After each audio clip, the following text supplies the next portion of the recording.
Hello everyone, and welcome to today's live broadcast, CAT, a novel library preparation method for ultrasensitive deep sequencing of extracellular circulating RNA and DNA, presented by Andrey Turchinovich, PhD, a postdoctoral scientist at German Cancer Research Center in Heidelberg, Germany. I am Kristen Peretgentil of Labroots, and I'll be your moderator for today's event. We are delighted to bring you this educational web seminar presented by Labroots and sponsored by Diagnode.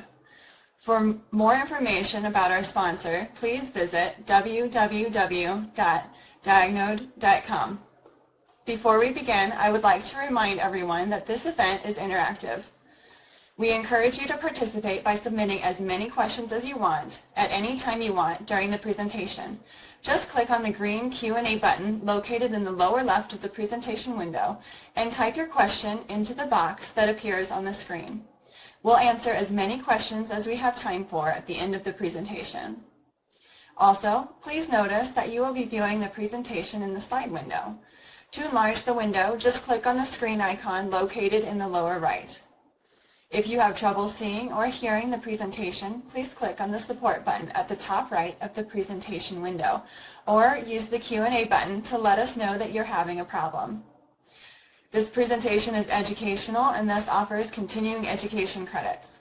Please click on the button in the bottom left corner and follow the process to obtain your credits.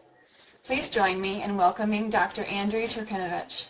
I will now turn the presentation over to him.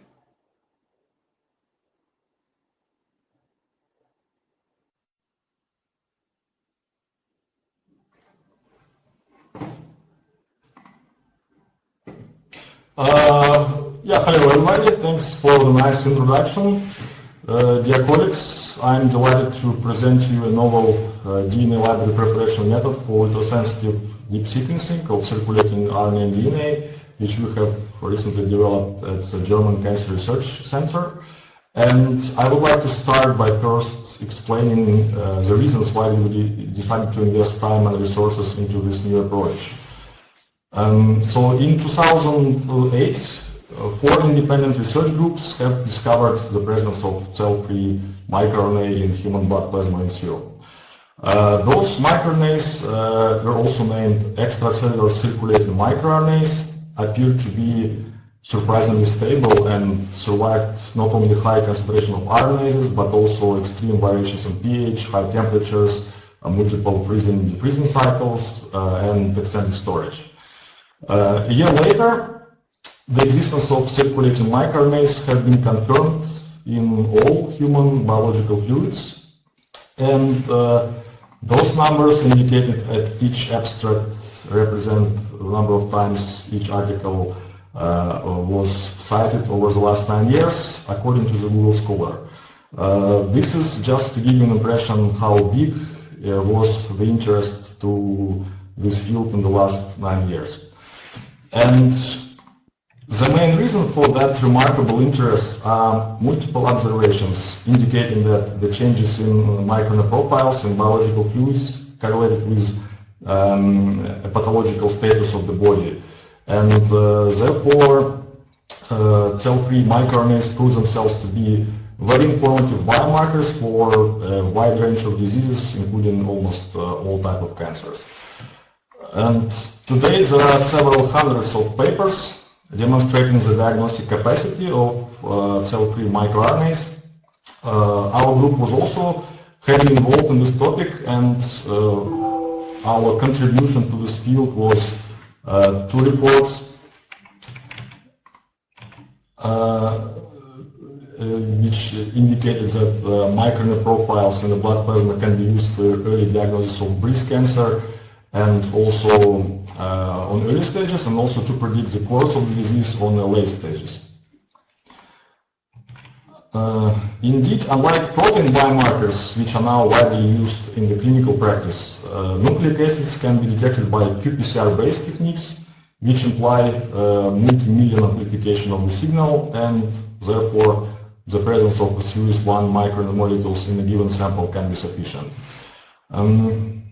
At the same time, the methodological techniques for detecting proteins are fundamentally less sensitive than those for nucleic acids. Also, similar to proteins, cell-free microRNAs have unique sequences, unique tissue, just any microRNAs have unique sequences, unique tissue distributions, and have high stability in cell-free media. Therefore, extracellular microRNAs are considered now to be better alternative to protein biomarkers from a clinical diagnostic point of view, and could even substitute the protein biomarkers in the future. For a long time it was assumed that microRNAs are the major RNA species which are present in the extracellular fluids. This assumption was based on the fact that other RNAs, like mRNAs, ribosomal RNAs, and tRNAs, have not been detected by qPCR-based methods. However, we have compared the total amount of RNA isolated from blood plasma with an estimated total amount of most known microRNAs detected by qPCR. And we have noticed that the percentage of microRNAs in the total cell-free RNA pool can be no more than 5 to 10%. Therefore, we have aimed to figure out which RNAs are present in the blood plasma besides microRNAs using next generation sequencing technologies. And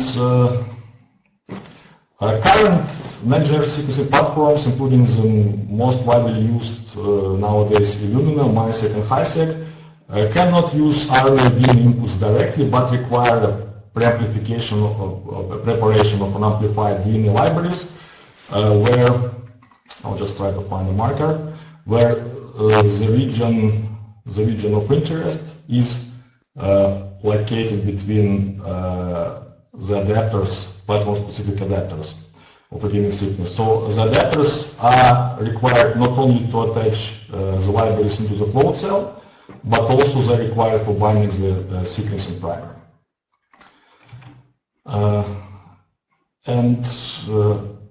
At that time, all methods for next generation sequencing of small RNAs were based on a so-called ligation approach, which implied sequential ligation of RNA adapters to 5' and 3' ends of targeted RNA molecules, and subsequent reverse transcription to generate first cDNA strand, and final amplification of the DNA library with PCR.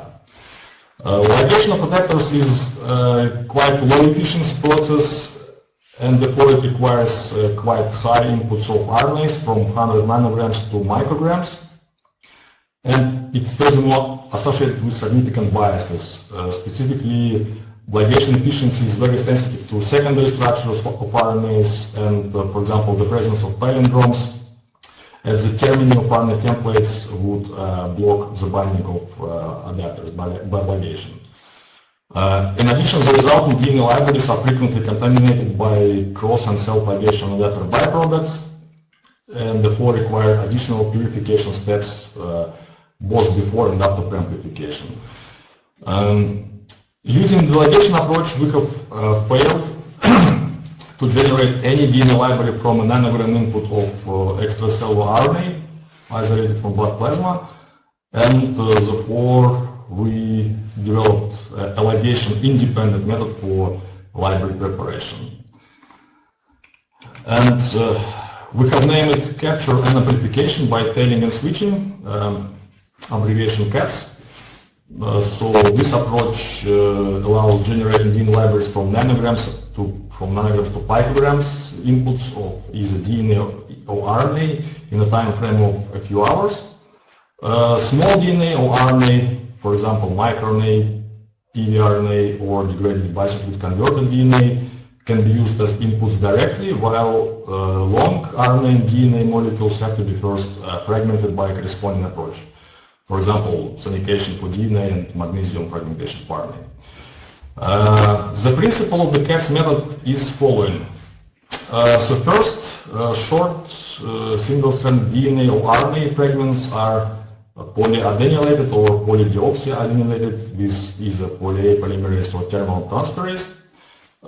Subsequently, the synthesis of the first cDNA strand is initiated by an anchored poly-DT primer, which contains a custom adapter sequence and its 5' site.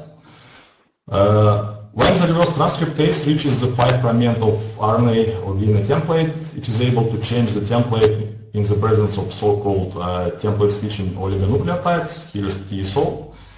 The TSO can be any DNA oligonucleotide consisting of a custom 5' adapter DNA sequence and 3 consecutive riboguanidines at the 3' end. So once the template switching occurs, the synthesis of the first DNA strand continues along the template switching oligonucleotides, and therefore the sequence of template switching oligonucleotide becomes incorporated into the first DNA strand. This principle of template switching is not new. It was described about 20 years ago by scientists from Klonchev laboratories and the Institute of Bioorganic Chemistry in Moscow. However, at that time it was exclusively used to capture and amplify mRNA molecules. It's so-called SMART principle. And it was assumed that template switching can efficiently occur only as a 5' capped structure of mRNA. So what we have done, we just confirmed that under certain conditions, template switch can efficiently occur on any RNA molecules, and unexpectedly we also found that it can also occur on DNA templates. Once template switch occurs and the completion of first cDNA strand is over, the second cDNA strand is generated during the first cycle of PCR reaction from a forward primer, which is either fully or partially complementary to the 3' termini of the first cDNA strand. And after the final PCR amplification, the double-strand DNA library is generated and is ready for next-generation sequencing. A detailed description of the CATS method you can find in our RNA biology paper from 2014. We have also created a topic devoted to CATS method in the sequencers.com forum, and we answered a lot of questions about this approach. Please feel free to ask additional questions there, and we will try to answer them as soon as possible. We have also went into the collaboration with the Belgian biotech company Ligation and developed a CATS kit for all types of RNA sequencing. The advantage of CATS RNA sequencing kits, which is now offered by Ligation, is that they have several-fold higher efficiency as compared to the method originally described in our paper, and it is also a single-tube protocol. In addition, also libraries generated by Ligation CATS kit do not require custom sequencing primer for each when sequencing on Illumina platforms. The next slide is aimed to demonstrate the sensitivity and the efficiency of the CATS protocol. As inputs here, we have used either 1 nanogram or 5 picogram of synthetic microRNA-39 from C. elegans or DNA oligonucleotide of the same sequence. After the final amplification step, aliquots of the libraries were loaded into the 3% agarose gel to assess the size distribution of the libraries as well as the contaminated byproducts. And as you can see, the only contaminating byproducts here in the reaction was an excess of PCR primers, which can be easily removed by a simple column or bead purification step.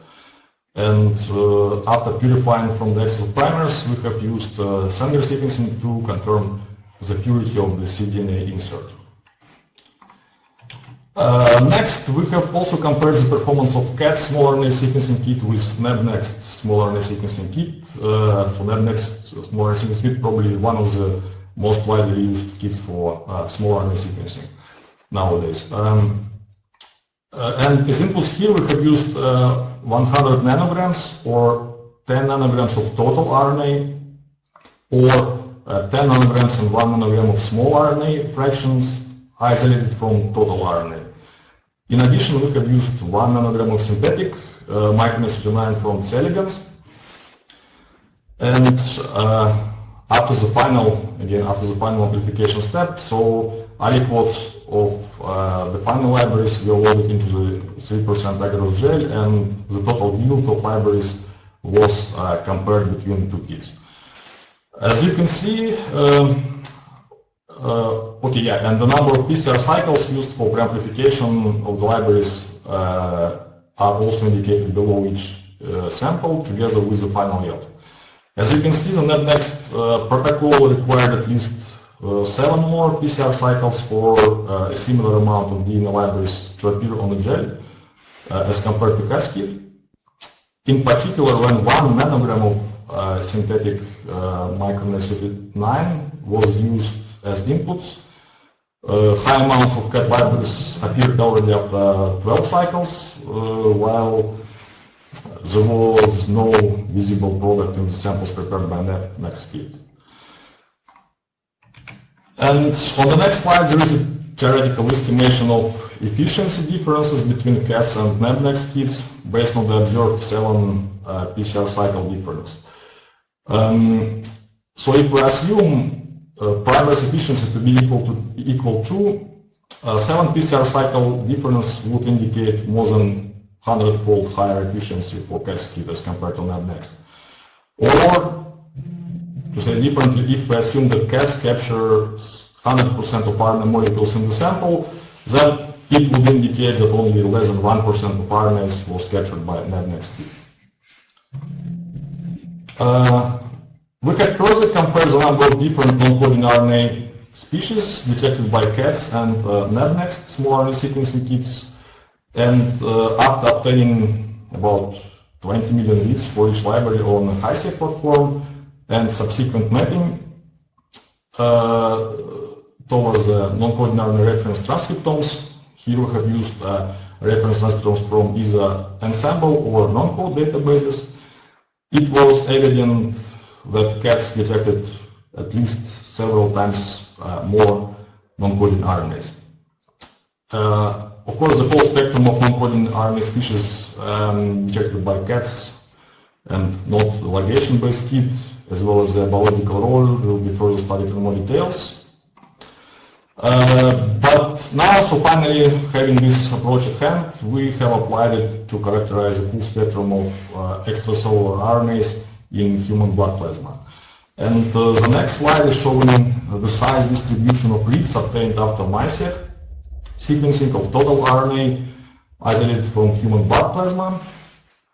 And as evident from the picture, about 75% of reads, were actually lower than 18 nucleotides. This is just one example, RNA sequencing from one sample, but across many different samples, this picture remains quite similar. And only 25% of reads had the size of microRNAs and longer. So microRNAs usually have a size between 18 nucleotides to 24. We usually discard the reads shorter than 18 nucleotides because we are mostly interested in microRNAs and non-coding RNAs having the size of microRNAs and longer. However, for some researchers, those shorter fragments might be also of interest. We also noticed quite a prominent peak of reads here within the range of microRNA size. However, when we had a closer look at it, it appears that this peak consists almost exclusively of the fragments derived from human ribosomal RNA. And the next slide is showing the full mapping statistics of different RNA species, which was detected in blood plasma. As you can see, about 30% of reads were mapped to ribosomal RNA, and surprisingly, about 12% of the reads derived from mRNA. Finally, another 10% of reads corresponded to various non-coding RNA species. And again, surprisingly, the percentage of reads mapped to mature microRNA was only 1%. Therefore, microRNA represent only a very minor proportion of all cell-free RNA in blood plasma, and of course, it's a very interesting question which arises from this data, that what is the diagnostic potential of mRNA or other non-coding RNA species in the blood plasma, which are significantly more abundant than microRNAs. So besides circulating RNAs, extracellular fluids also contain DNA. And currently a lot of research is being done to detect tumor-derived DNA in blood plasma and other biofluids. Well, DNA derived from tumor cells is usually highly mutated as compared to DNA derived from normal cells. Therefore, by detecting the mutations in the plasma DNA, it is possible to kind of predict the presence of tumor in the body. And again, as I mentioned, cats can generate libraries also from fragmented DNA, including circulating DNA, with the same efficiency as for RNA. And the current slide is showing the size distribution of reads obtained after cat sequencing of 1 nanogram of total circulating DNA isolated from blood plasma. And as you can see, that besides relatively long DNA fragments, longer than 77 here, because well, we just used 77 cycles from MiSeq, but the main peak, so DNA size in the blood plasma, according to our research, is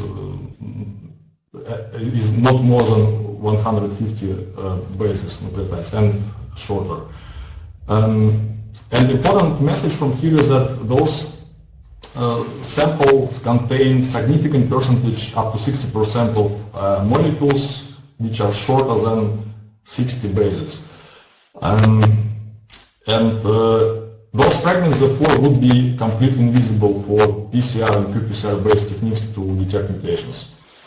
Therefore, the only reliable option to see the mutations in those short fragments would be first to generate DNA library from whole plasma DNA, and second to perform a targeted enrichment for genes which are frequently mutated in cancers, and finally to find the mutated fragments after mapping to human genome. To demonstrate the proof of the principle that tumor-derived DNA can be detected in blood plasma, we have generated CATS libraries from 16 different samples isolated from blood plasmas of breast cancer patients, predominantly on stages 3 and 4, late stages. Then we have mixed them all 6 libraries together and performed targeted enrichment for genes which were found to be frequently mutated in breast cancer. Finally, after sequencing of these mixed and enriched libraries on MiSeq platform, the obtained reads were mapped towards the human reference genome, and the presence of mutated DNA fragments was analyzed.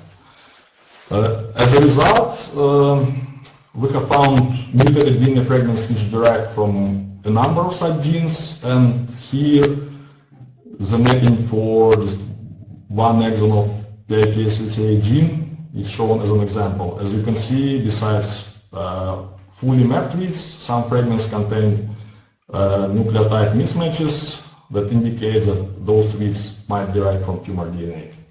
Our next goal would be to validate this pipeline, specifically to generate, again, the pipeline generating the whole libraries with CATS and subsequent targeted enrichment, and to see whether we will be able to find tumor-derived DNA on early stages of breast cancer, on stage 1st and 2nd. And of course, we will keep you informed of our progress. I would like to thank you for your attention, and as I mentioned, Diagenode company is now offering CATS RNA sequencing kits, which are adapted for all type of RNA inputs, and which is much more efficient as compared to the method described in the original publication. For more details and the information about ordering, you could contact Diagenode directly, and here I put some contact details for you. I would like to thank my colleagues, Dr. Harry Surovi, for bioinformatics support, and he was actually the one who suggested the term CATS and capture amplification by element switching, and our lab head, Professor Barbara Burwinkel. And I thank you for listening. I'm open to answer your questions.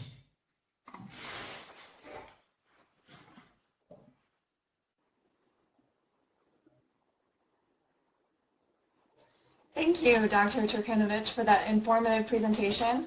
We will now start the live Q&A portion of the webinar. If you have a question you'd like to ask, please do so now.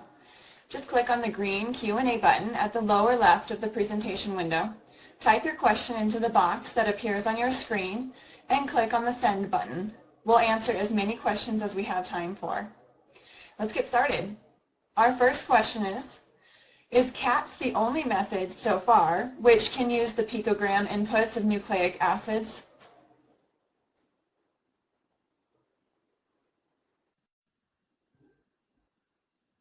Yes, to our knowledge, this is the only method so far which can use, is able to generate libraries from picogram inputs of highly fragmented RNAs, particularly from biological fluids. But again, the new approaches also appear like probably within the last couple of years. So again, it should be compared and benchmarked directly on the same inputs. But again, it's more or less, sometimes when we speak about libraries, like is it possible to obtain or not, it's sometimes not a kind of question. If it's possible to obtain the library, it's more or less a question what would be the complexity of the final libraries. So we believe that CATS today is the only method who can generate libraries from picogram inputs with the highest complexity possible.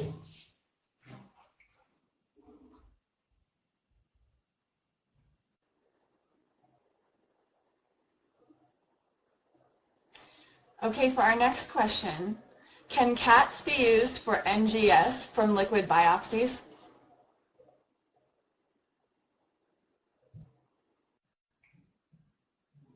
Yes, thank you very much. Very good question. So originally developed CATS to be used for RNA sequencing from blood plasma, which is a kind of type of liquid biopsies, although of course there are other biological fluids. But there are indications that other biological fluids contain also RNAs and the concentration is as small as in blood plasma. Therefore, we believe that CATS could be a method of choice for any type of liquid biopsies, but again, we only so far apply it to blood plasma.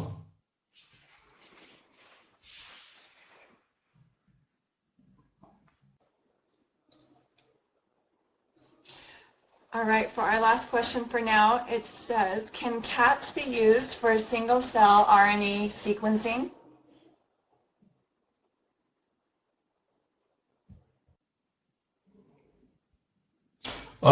Yeah, so as I have shown on one of the slides, so CATS can generate libraries from as little as 5 picogram of fragmented RNA, and as I can remember, a single cell contains approximately 30 picograms, so way above the total RNA. Therefore, I don't see any fundamental problems to generate library from a single cell, although we didn't try it, so far I must say honestly. The only challenge here could be that before generating libraries from the whole cell, one should be careful to fragment the RNA in a way not to completely destroy RNA, but to fragment it in a controllable manner so the libraries can be generated. Although, okay, there are some kits on the market who can indeed prepare libraries from single cell, but they're all mainly based on preliminary whole genome pre-amplification of the total RNA. And we believe, of course, should be tested, but we believe that CATS can do that without preliminary pre-amplification. So again, I encourage you to test.